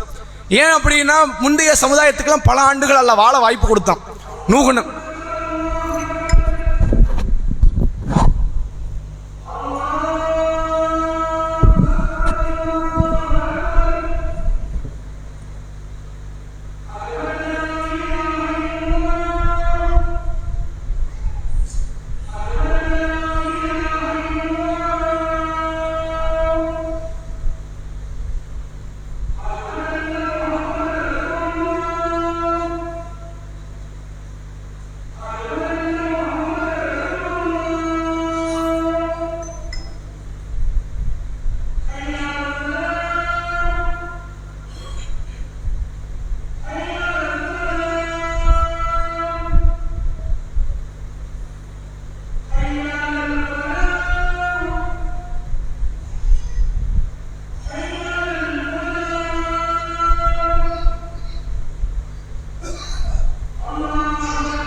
அப்ப 1000 மாதங்களை விட சிறந்த ஒரு இரவாக லைலத்துல் கத்ர் இரவு இருக்கிறது. அது எந்த இரவுங்கிறது என்னன்னா, ரசூல்லா சொல்லலைனாலும் இப்ப தெளிவாயிடுச்சு. அது எந்த இரவு தான்? ரமலான் தான். ஏன் ரமலான் நம்ம சொல்றோம்? ரமலான்ல குர்ஆனை இறக்குனேங்கிறான், லைலத்துல் கத்ர் இரவுல குர்ஆனை இறக்குறேங்கிறான். இந்த ரெண்டையும் ஒப்பிட்டு பார்த்தாலும் என்ன ஆயிடுச்சு? லைலத்துல் கத்ர் இரவு வேற எங்கேயும் கிடையாது, ரமலான்ல தான் இருக்கு. அந்த 30ல ஏதோ ஒரு இரவு. இப்ப அது எந்த இரவுன்னு கண்டுபிடிக்கிறதா நம்ம வேலை. இப்ப ரசூல் ஸல்லல்லாஹு அலைஹி வஸல்லம் அவங்க ஒரு நாள் வராங்க, இரவு வேளை. சஹாபாக்கள்ல இருவர் சண்டையிட்டு கொண்டிருக்கிறாங்க. அந்த சண்டையை ரசூல் ஸல்லல்லாஹு அலைஹி வஸல்லம் அவங்க தீர்த்து வைக்கிறாங்க. தீர்த்து வைக்கிற நேரத்தில் தீர்த்து வச்சிட்டு ரசூலா சஹாபாக்களை பார்த்து சொன்னார்கள், இப்போதுதான் லைலத்துல் கத்ர் இரவு இன்ன இரவு என்று அல்லாஹ் எனக்கு அறிவித்தான். லைலத்துல் கத்ர் இரவை இன்ன இரவு என்று அல்லாஹ் எனக்கு அறிவித்தான். 30ல ஏதோ ஒன்று அல்லாஹ் போட்டுட்டான். ஒரு பேச்சுக்கு அது 21, 23, 25, 27, 29 ஏதோ ஒரு இரவு அல்லாஹ் எனக்கு டிக்ளேர் பண்ணிட்டான். அதை சொன்னதுக்கு அப்புறம் உங்கள்கிட்ட சொல்லலான்னு வந்தேன். 2 தோழர்கள் சண்டையிட்டு கொண்டீர்கள். அதை தீர்க்கிற நேரத்தில் என்ன ஆயிடுச்சு? எனக்கு சொன்ன தகவலை அல்லாஹ் என்னிடத்தில் மறக்க வைத்து விட்டான். அப்ப கொடுத்த வகி மறக்கும், அப்படிதானே? வகியாக கொடுக்கப்பட்டது மறக்கடிக்கப்படும். அல்லாஹ் திருக்குர்ஆனிலே அப்படி சொல்றான். அதாவது அவன் கொடுத்த விஷயங்களை அவன் நாடியதை அவர் மறப்பார் அப்படிங்கிற விதத்துல சூரா அலா என்ற அத்தியாயத்தில் அல்லாஹ் ரப்பல் ஆலமீன் பேசுறான். அவன் மறக்க வைப்பான், அல்லாஹ் நினைச்ச நாடினால் வகியை மறக்க வைப்பான் என்று மார்க்கம் சொல்கிறது. அதே போன்று இன்னொரு வசனத்தை நீங்க பார்க்கலாம். அதாவது மான் நன்சக் மின் ஆயத்தின், அதாவது சில வசனங்கள் மாற்றப்பட்டாலோ மறக்கடிக்கப்பட்டாலோ அதை விட சிறந்ததை கொடுக்கதான் இது செய்யறான். இது அல்லாஹ்க்கு தெரியாம கிடையாது. ஒன்னு கொடுத்துட்டு அழிச்சிட்டு இன்னொன்னு கொடுக்கறான் அப்படின்னாலே பலகீனங்கிற மாதிரி தெரியும். இது அல்லாஹ்வுடைய பலகீனத்துக்கான அடையாளம் கிடையாது, ஒரு அருளை கொடுப்பதற்கான அடையாளம். ஒரு காரியத்தை கொடுத்து நீ இதை டேஸ்ட் பாரு, ரொம்ப கஷ்டமா இருக்குதா அப்படின்னு எடுத்துட்டு அடுத்து இலகுவான ஒரு சட்டத்தை தருவோம். அப்படி அல்லாஹ் குர்ஆன்ல கொடுத்த நிறைய இருக்கு. ஆமன ரசூலே இப்படிதான் வந்துச்சு. ஆமன ரசூலுங்கிற வசனம் வர்றதுக்கு முன்னாடி கடுமையான ஒரு சட்டம் இருந்தது, பிறகு அல்லாஹ் அதை மாற்றலாம். அப்படி மாற்றி எத்தனையோ நிகழ்வுகள் உண்டு. அதுல ஒரு நிகழ்வு என்ன? லைலத்துல் கத்ர் இரவு இதுதான் அல்லாஹ் சொல்லிட்டான். சொல்லிட்டு ரசூலுல்லாஹ்வுடைய உள்ளத்திலிருந்து அதை எடுத்துட்டு அல்லாஹ்வுடைய ரசூல் அவங்க சொல்றாங்க, இதை அல்லாஹ் எனக்கு மறக்க வைத்து விட்டான். மறக்க வச்சதுல ஒரு கயிறு இருக்கும் நாங்க ரசூலுல்லாஹ். அதுல என்ன இருக்கும்? அதுல ஒரு நன்மை இருக்கும். அப்ப அதனால நீங்க என்ன செய்யுங்க, இறுதி 10 ஒற்றைப்படை இரவுகளுடைய அந்த இரவுகளில் நீங்கள் இந்த லைலத்துல் கத்ரை தேடிக்கொள்ளுங்கள் என்று அல்லாஹ்வுடைய தூதர் அவங்க சொன்னாங்க. தேடிக்கங்கன்னு என்ன அர்த்தம்? ஒரு நபர் சுன்ன ஜமாத்துடைய ஒரு முத்தவள்ளி எங்க ஊர்ல சொல்றாரு, ரசூலா தேடுங்க நாங்களா இல்லையா? நீங்க என்னடா இத்தனை வருஷமா 1400 வருஷமா தேடிக்கிட்டே இருக்கிறீங்க, நாங்க கண்டுபிடிச்சிட்டோம் 27. அந்த ஹதீஸ் வச்சு அவர் எப்படி விளக்கம் கொடுக்கிறாரு? தேடுங்க நாங்க ரசூல்லா, தேடிக்கிட்டே இருப்பீங்களா? மௌத் வரைக்கும் கியாமத் வரைக்கும் தேடுவீங்க, நாங்க தேடி கண்டுபிடிச்சிட்டோம் அது 27 தான். சஹாபாக்கள் கண்டுபிடிக்கல, அல்லாஹ்வுடைய ரசூல் அவங்க கண்டுபிடிக்கல. ஆனா யாரு கண்டுபிடிச்சிட்டாங்க? இந்த மக்கள் கண்டுபிடிச்சிட்டாங்க. தவறான நினைப்பு. அல்லாஹ்வுடைய ரசூல் அவங்க தேடுங்கன்னு என்ன அர்த்தம்? அந்த 5 இரவுகளிலுமே அமல் செய்யுங்கள். அதுல ஏதாவது ஃப்ளூக்ல ஒன்று சிக்குமா இல்லையா? 21 கடுமையா தொழுவுறீங்க, 23 தொழுவுறீங்க, 25 தொழுவுறீங்க, 27 தொழுவுறீங்க, 29 தொழுவுறீங்க. எது லைலத்துல் கத்ர் இரவாக இருந்தாலும் அது உங்களுக்கு நன்மை. கூடுதலாக என்ன, 4 இரவு நமக்கு போனஸ் நன்மை கிடைக்குது. நம்ம விரும்பி கூட அப்படி தொழுதுக்க மாட்டோம். இதான் லைலத்துல் கத்ர் 21 சொல்லியிருந்தா 21க்கு அப்புறம் பள்ளியாசலுக்கும் போறது கிடையாது. ஏன்னா 83 வருஷம் கிடைச்சிருச்சுல, அடுத்த வருஷம் ஹயாத்தா இருந்தா அடுத்த 83 வருஷத்தை பார்ப்போம்னு போயிருவோம். அதை அல்லாஹ் நன்மையாக மாற்றுவதற்கு அல்லாஹ் கொடுத்த ஒரு அருள் என்று அல்லாஹ்வுடைய ரசூல் அவங்க சொன்னாங்க. நபி அவர்கள் இதுதான் லைலத்துல் கத்ர் இரவு என்று சொல்லல. சில நபி தோழர்கள் என்ன சொன்னாங்க, மழை பெய்யும்னாங்க. சில நபி தோழர்களுடைய கருத்து அதுல எவ்வளவு முரண்பாடு தெரியுமா? அதுல என்ன சொல்றாங்க, சில நபி தோழர் சொல்றாங்க 27ல சில தூறல்கள் விழுந்தாங்க. வேற சில நபி தோழர் சொல்றாங்க 25ன்னாங்க, 23ன்னாங்க, 21ன்னாங்க, 29 மட்டும் தான் சொல்லவே இல்லை. 4 இரவையும் சொல்லியாச்சு. அதுல கொஞ்சம் தூறல் விழும், அதுல வந்து என்ன கொஞ்சம் சகதி படிந்த மண்ணுன்னு அல்லாஹ்வுடைய ரசூல் அவங்க சொன்னாங்க. அது 23 தான் ஒரு கூட்டு சொல்லுது. சஹாபாக்கள் நம்ம சொல்லல, சஹாபாக்கள் 23ங்கிறாங்க, 25ங்கிறாங்க, 27ங்கிறாங்க. அப்ப அவங்களுக்குள்ள ஒரு ஒற்றுமையா ஏதாவது ஒரு இரவு மொத்த சஹாபின்னு சொல்லணும்ல, அப்படி யாரும் சொல்லல. அப்படி சொல்லலங்கிறதுல இருந்து என்ன தெரியுது, அவங்க தங்க கருத்தை சொல்றாங்கன்னு அர்த்தம். ரசூல்லா நமக்கு தேடுங்கன்னா முடிஞ்சு போச்சு. 5 இரவுகளுமே அமல் செய்யப்படுவதற்கு தகுதி வாய்ந்தது. இதுதான் நம்ம ஏன் டிக்ளேர் பண்ணணும் அவசியம் இருக்குது. ஏதாவது 27 சொல்லிட்டீங்க, என்ன ஆயிடுச்சு? அதனால 4 இரவு அவுட் ஆகுமே தவிர அதை கொண்டு என்ன சமூகத்துக்கு நன்மை? அல்லாவே என்ன பண்றான், 365 இரவு அதை கொஞ்சம் சுருக்கி முதல்ல 30 இரவாக்குறான், அதை குறைஞ்ச சுருக்கி 10 இரவாக்குறான், அதை இன்னும் கொஞ்சம் சுருக்கி 5 இரவுன்னு ஆக்குறான். இல்ல அந்த 5 இரவும் காணாது, ஒரு இரவு தான் தொழுவோம் அப்படின்னா இது இறை வழிபாட்டை விட்டு தூரமாக்குவதா குறைப்பதா? ரசூல்லாவே அந்த 5 இரவுல தொழுங்க அப்படின்னா வழிபாடுகள் செய்யுங்கன்னா 5 இரவுமே வழிபாடு செய்வதற்கு ஆக சிறந்த தகுதி வாய்ந்த இரவுகள் தான் அப்படிங்கிற நம்ம தெரிந்து கொள்ள முடிகிறது. அந்த 5 இரவிலுமே அமல் செய்யணும். கியாமத் நாள் வரைக்கும் இதுக்கு விடை கிடையாது. மறுமை நாள்ல போனதுக்கு அப்புறம் தெரியும். அப்படி நம்ம 23ல நிறைய தொழுதுருக்கிறோம், 23 தான் லைலத்துல் கத்ர் இரவு. நிறைய பேருடைய இன்னொரு சிந்தனையை நம்ம சேர்த்து நினைவுபடுத்துறோம். லைலத்துல் கத்ரை சுத்திக்கிட்டே வருங்கிறாங்க நிறைய பேர். இந்த வருஷம் 23 இருக்குமா, அடுத்த வருஷம் அது என்னவா மாறிடும், 27 மாறிடும், அதுக்கு அடுத்த வருஷம் 21 ஆயிரும். அல்லாஹ்வுடைய ரசூலுக்கு அப்படியே அல்லாஹ் குர்ஆனை கொடுத்தான், அப்படி கொடுக்கல. ஏதோ ஒரு இரவுல பர்టిక్యులரா இறக்கி இருக்கிறான்.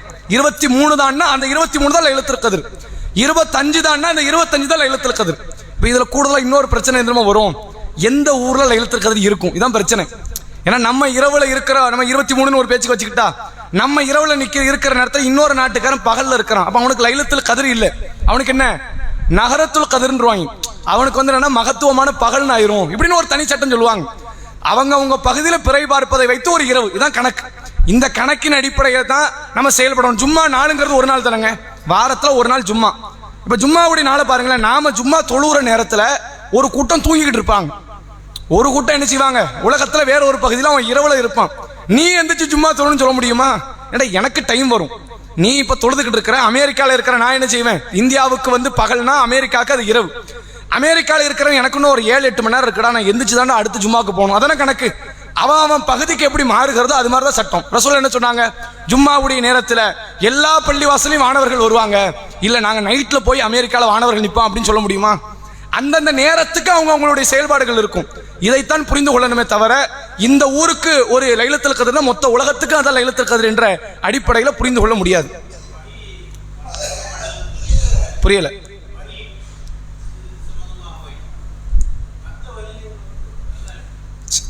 அதாவது கேள்வி பதிலுக்கான நேரம் கிடையாது, நாளைய நாள் தான்.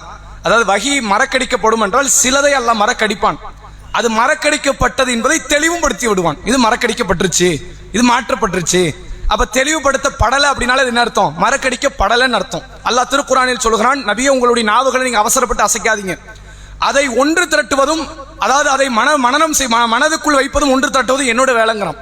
வஹியை பாதுகாக்கிற பொறுப்பு நீங்க கூட எடுத்துக்க வேண்டாம், நான் பாத்துக்கிறேங்க, நான் பாத்துக்கிறேன் அந்த வஹியை பாதுகாக்கிறது. ரசூலை என்ன பாதுகாத்தாங்க, எழுத்து வடிவில் சில நபித்தோழர்களுக்கு சொன்னாங்க, எல்லா நபித்தோழர்களையும் மனநம் விட வச்சாங்க. இதுக்கப்புறம் அந்த வஹி எப்படி போகணும் ரசூலாக்கு தெரியாது. ஆனா வஹி வந்துச்சா இல்லையா? 1400 வருஷமா ரசூலாவுடைய பிளானிங்கா, ரசூலாவுடைய திட்டமிடலாம். மக்களே கண்டிப்பா உங்க பிள்ளையில ஒரு பிள்ளையாவது ஹாஃபில் ஆக்கிருங்க, இந்த வஹி எப்படியாவது கியாமத் நாள் வரைக்கும் கொண்டு போகணும் ரசூலா ஏதாவது சொன்னாங்க? ஒன்றும் சொல்லல. குர்ஆனை படிங்க, மனப்பாடம் பண்ணுங்க, அது மாதிரியான போதனைகளை செஞ்சுட்டு போயிட்டாங்க. 1400 வருஷமா வஹி எப்படி வந்தது? இறைவனுடைய திட்டமிடல். அவனுடைய திட்டமிடலால் இந்த வஹி கண்டிப்பாக கடத்தப்படும். இறுதி கேள்வி, ஆண்களுக்கா பெண்களுக்கா? சரி, பெண்களுக்கான இறுதி கேள்வி.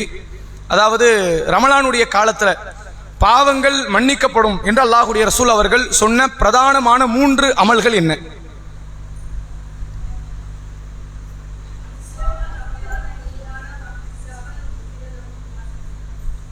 வேற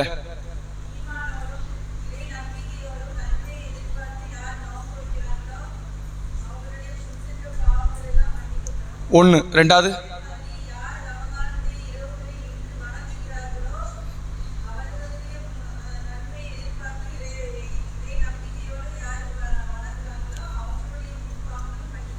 சரி. மூணாவது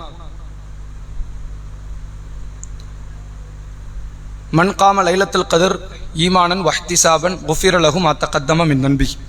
அல்லாஹ்வுடைய ரசூல் அவங்க சொல்றாங்க 3 செய்திகளை தொடர்ச்சியா ரசூலா சொல்றாங்க. மன் சாம ரமதானன் ஈமானன் வஹ்திசாபன் குஃபிர லஹு மா தகத்தம மின் தன்பிஹி. ரமலான் மாதத்தில் யார் நன்மை எதிர்பார்த்தவர்களாக ஈமான் கொண்டவர்களாக, இந்த 2 சேர்ந்து இருக்கணும். நான் அதை நம்புறேன், இந்த மாசம் அல்லாஹ் குர்ஆன் இறக்குனது தான், இது அவனுடைய அருள் நிறைஞ்சது தான், கண்டிப்பா அதுக்கு நன்மை கிடைக்கும் அப்படின்னு அந்த ஈமானோடும் நன்மையை எதிர்பார்த்தவர்களாகவும் யார் இந்த மாசத்துல நோன்பை கம்ப்ளீட் பண்றாங்களோ, மொத்த அமலே ரமலானுக்கு பிரதானமான அமல் என்ன? நோன்பு தான். மற்ற நம்ம நிறைய திட்டமிடுவோம், ஒரு 3 குர்ஆனை முடிக்கணும், ஒரு லட்சக்கணக்கான திக்ருகளை செய்யணும், ஒரு பல ஆயிரம் ரூபாய் தர்மம் பண்ணணும், அதெல்லாம் சைடு அமல். பிரதானமான அமல் என்ன? ரமலான்ல நோன்பு வைங்க, அது போதும். அப்ப யார் ரமலானில் நன்மை எதிர்பார்த்து ஈமானோடு நோன்பை கம்ப்ளீட் பண்றாங்களோ, 29 அல்லது 30 நோன்பை முடிச்சிட்டீங்கன்னா குஃபிர லஹு மா தகத்தம மின் தன்பிஹி, முந்தைய பாவம் அனைத்து மன்னிக்கப்பட்டுருச்சு. 0ல வந்து நிப்பாரு. பாவ கணக்கு என்ன இருக்கு? 0. இதுவும் எதை தவிர? ஃபர்ல, அதாவது என்னது? பெரும்பாவங்களை தவிர. பெரும்பாவங்கள் மன்னிக்கப்படாது. அதுக்கு அல்லாஹ் தனி சட்டத்தை சொல்லிட்டான். பெரும்பாவங்கள் மன்னிக்கப்படுற 3 அமல். ஒன்று ஹிஜ்ரத், இன்னொன்று ஷஹீது. அதாவது ஒன்று ஹிஜ்ரத்து, இன்னொன்று வந்து ஹஜ்ஜி, இன்னொன்று இஸ்லாத்தை ஏற்றுக்கொள்வது. ஷஹீது அது தனி கணக்கு. இந்த 3 மட்டும்தான் பெரும்பாவத்தையும் சேர்த்து மன்னிக்கப்படும். ஒருத்தர் ஹஜ் பண்ணிட்டாரு, நீங்க பாவம் கலக்காத முறையில் ஹஜ் பண்ணிட்டா பெரும்பாவம் உட்பட 0ல வந்து நின்றும். அதே நேரத்தில் ஒருத்தர் இஸ்லாத்தை ஏத்துக்கிறாருன்னா 0ல தான் அவர் ஆரம்பிக்கிறார், புது கணக்கு ஆரம்பிக்கிறார் பாவத்துல. அதே நேரத்தில் ஒருவர் ஹிஜ்ரத் செய்து விட்டார் என்றால் அவருடைய பாவ கணக்கு என்ன ஆயிரும்? 0ல வந்து நின்றும். அப்ப ரமலான் தொடர்பாக சொல்லப்பட்டது என்ன? சிறுபாவங்கள் அனைத்தும் அழிச்சிருவாங்க, 0ல கொண்டு வந்து நிறுத்திடும். நம்ம ஏதாவது பெரும்பாவங்கள் ஏதாவது செஞ்சிருந்தா தௌபாவை கொண்டே தவிர அதற்கு மன்னிப்பு கிடையாது. இது ஒண்ணு. ரசூல் அதன் தொடர்ச்சியில் சொல்றாங்க, மன் காம ரமதானன் ஈமானன் வஹ்திசாபன் குஃபிர லஹு மா தகத்தம மின் தன்பிஹி. யார் ரமலான் மாதத்தில் ஈமானோடும் நன்மை எதிர்பார்த்தவர்களாகவும் இரவில் வணங்குகிறார்களோ, இந்த இரவில் வணங்குகிறார்களோன்னா நிறைய பேர் பெரிய கற்பனை பண்றாங்க, நைட்டு முழுக்க தொழணும் உங்களுக்கு. அப்படி இல்லை. மார்க்கம் சொன்ன அந்த ரக்காயத்துகளை உங்க சக்திக்கு உட்பட்டு தொழுதா போதும். 8 ரக்காயத்து ரசூலா தொழுதுருக்கிறாங்க, 7 தொழுதுருக்கிறாங்க, 5 தொழுதுருக்கிறாங்க, 13 தொழுதுருக்கிறாங்க. என்னால இன்னைக்கு இவ்வளவுதான் தொழ முடியும். அந்த குறைஞ்சபட்ச தொழுகையாவது அந்த நைட்ல தொழுதுங்க. தொழாத ஒரு நைட்டு கூட இருக்கக்கூடாது. என்னதான் இருக்கக்கூடாது? ரமலான்ல இந்த நைட்டு தான் தொழவே இல்லைன்னு இருக்கக்கூடாது. கண்டிப்பாக நைட்டுல அந்த இரவு வேளையில இஷா முடித்ததிலிருந்து ஃபஜருடைய நேரத்துக்குள்ள குறைஞ்சபட்ச சில ரக்காயத்துகள் தொழுகையாவது அல்லாஹ்விடத்தில் நன்மை எதிர்பார்த்தவர்களாக தொழுதுங்க. 30 இரவு முடிச்சிட்டீங்கன்னு வைங்க, அந்த மாசம் முடியும் போது உங்களுடைய பாவ கணக்கு 0. எந்த பெரும்பாவங்கள் அல்லாத பாவம். சரிங்களா? அடுத்ததாக நபி அவர்கள் சொன்னார்கள், மன் காம லைலத்துல் கத்ர் ஈமானன் வஹ்திசாபன் குஃபிர லஹு மா தகத்தம மின் தன்பிஹி. ஒருவேளை அதை மிஸ் பண்ணிட்டீங்கன்னா, வேலை பளுக்கள், வியாபாரம், பயணம், நோய், எதையாவது ஒரு காரணத்தை வச்சு, அல்லது மாத விளக்கு, இப்படி ஏதாவது ஒரு காரணத்தை வச்சு நைட்டு தொழுகையோ அல்லது நோன்பையோ விட வேண்டிய சூழ்நிலை வந்துருச்சுன்னா, அந்த லைலத்துல் கத்ர் இரவலியாது, அது மாத விளக்கு பெண்கள் அந்த நேரம் வந்துட்டு ஒன்றும் பண்ண முடியாது, அது அல்லாஹ்வுடைய நாட்டம். அதை தவிர இந்த 5 இரவுலையாவது கொஞ்சம் கான்சன்ட்ரேட் பண்ணிருங்க. 5 இரவு தொழுதுங்க, கொஞ்சமாவது, அதிகமே கிடையாதுங்க. என்ன, நாம இஷா முடிச்ச உடனே தக்பீர் கட்டணும். நீங்க அடுத்து சலாம் கொடுக்கறது எங்க? சகர் கூட சாப்பிடாம நீங்க சலாம் கொடுக்கணும். ஃபஜர் பாங்கல தான் சலாம் கொடுக்கணும்னு சொல்லல, குறைஞ்சபட்சமாவது தொழுதுங்க, கொஞ்சம் தொழுதுங்க. அந்த இரவு வேளைகளை நீங்க தொழுது விட்டால், அந்த 5 இரவு 5ல ஏதோ ஒண்ணுதான் லைலத்துல் கத்ர் இரவு, குறைந்தபட்ச சில வணக்கத்தையாவது அந்த இரவில் நீங்கள் நிறைவேற்றி விட்டால் உங்களுடைய அனைத்து பாவத்தையும் அல்லாஹ் மன்னித்து விடுகிறான் என்று மார்க்கம் சொல்கிறது. இந்த பாவம் மன்னிக்கப்படும் என்ற எல்லா விஷயமே பெரும்பாவங்கள் வராது. பெரும்பாவங்கள் மன்னிக்கப்படக்கூடிய ரசூலா தொடர்ச்சியா சொன்னது 3 தான். எதெல்லாம்? ஹஜ்ஜு, ஹிஜ்ரத், இஸ்லாத்தை ஏற்றுக்கொள்வது. இந்த 3 மட்டும்தான் பெரும்பாவத்தை மன்னிக்கப்படும். இது போக தனியா ரசூலா சொன்னது என்ன? ஷஹீது. ஷஹீது டோட்டல் பாவத்தை மன்னிச்சிடும், மனித உரிமைகளை தவிர, கடனை தவிர. அதை தவிர எல்லாத்தையும், நீங்க தொழுகை விட்டது, நோன்பை விட்டது, ஒருவேளை அவர் விபச்சாரம் செஞ்சிருந்தா, மது அருந்திருந்தா, வட்டி வாங்கியிருந்தா, டோட்டலா எல்லாம் மன்னிச்சு அவரை சொர்க்கத்துக்குரியவராக எல்லாம் மாற்றி விடுவான். இந்த 4 தான் மொத்த பாவம் மன்னிக்கப்படும். மற்ற இடத்துல பாவம் மன்னிக்கப்படும், பாவம் மன்னிக்கப்படும் என்ன அர்த்தம்? சிறு பாவம் மன்னிக்கப்படும். பெரும்பாவங்கள் நாம அல்லாஹ்விடத்துல மன்றாடி அல்லாஹ் கிட்ட அதை உணர்ந்து தவறு என்பதை ஒப்புக்கொண்டு மன்னிப்பு கேட்க அது ரொம்ப லேசு. நோன்பு வச்சு தான் மன்னிக்கப்படணும் இல்லை, துவா செஞ்சாலும் எல்லாம் மன்னிச்சிருவாங்கிறான். லேசான காரியம் பெரும்பாவங்கள் மன்னிக்கப்பட. ஆனா அதுக்கு அல்லாஹ் கிட்ட கொடுக்க வேண்டிய வாக்குறுதி என்ன? இனிமேல் நான் தவறு செய்ய மாட்டேன் என்ற வாக்குறுதியை அல்லாஹ் எதிர்பார்க்கிறான். அந்த வாக்குறுதி கொடுத்து விட்டால் எல்லா பாவத்தையும் மன்னிச்சிடும். ஃபிரௌனையும் மன்னிக்க அல்லாஹ் ரெடியா இருந்தான். அவனுடைய வரம்பு மீறுதல் அவனை இன்னும் பாவத்தில் தள்ளியது. அல்லாஹ் திருக்குரானில் சொல்கிறான், நபியே மூசாவே நீங்கள் ஃபிரௌனிடத்துல போய் நளினமான சொல்லுங்கிறான். ஒருவேளை அவன் அல்லாவே பயப்படலாம், அவன் மன்னிப்பு கட்ட முடிஞ்சிருச்சு. அவன் எத்தனை கொலை பண்ணியிருக்கிறான், கொஞ்சம் நெஞ்சமா. ஃபிரௌன் பாவ கணக்கு நம்ம பக்கத்துல போக முடியுமா? நம்ம இனிமேல் பாவம் செய்யணும்னு நினைச்சா கூட ஃபிரௌனோளுக்கு செய்ய முடியாது. அவ்வளவு பண்ணியிருக்கிறான், அத்தனை பிள்ளைங்களை கொண்டிருக்கிறான். தான் கடவுளுக்கு மேலானவன் தான். அப்ப அந்த பாவத்தை எல்லாம் நான் மன்னிக்க ரெடிங்கிறான். என்ன காரணம்? இஸ்லாத்தை ஏற்றுக்கொள்வதும் அல்லாஹ்விடத்தில் தௌபா தேடுவோம். தௌபா மிகச்சிறந்த ஒரு காரியம் என்பதை நினைவுபடுத்திக் கொண்டு இந்த உரையை நிறைவு செய்கிறேன். இன்ஷா அல்லாஹ் நாளைய தினத்தில் கேள்வி நிகழ்ச்சி நடைபெறும். அதாவது பரிசளிப்பு நிகழ்ச்சி நடைபெறும். அதாவது நிகழ்ச்சி நடக்கும், அது கேள்வி நிகழ்ச்சி இல்லை, பரிசளிப்பு நிகழ்ச்சியோட ஒரு பயான் நிகழ்ச்சி நடைபெறும். அனைத்து சகோதர சகோதரிகளும் கலந்து கொள்ளுங்கள். அதாவது அசர் முடிந்த உடனே அந்த ப்ரோக்ராம் ஆரம்பிக்கும். எல்லாரும் கலந்துக்கங்க. சுப்ஹானக்கல்லாஹும்ம வபிஹம்திக அஷ்ஹது அல்லா இலாஹா இல்லா அன்த அஸ்தக்ஃபிருக வ அத்தூபு இலைக்.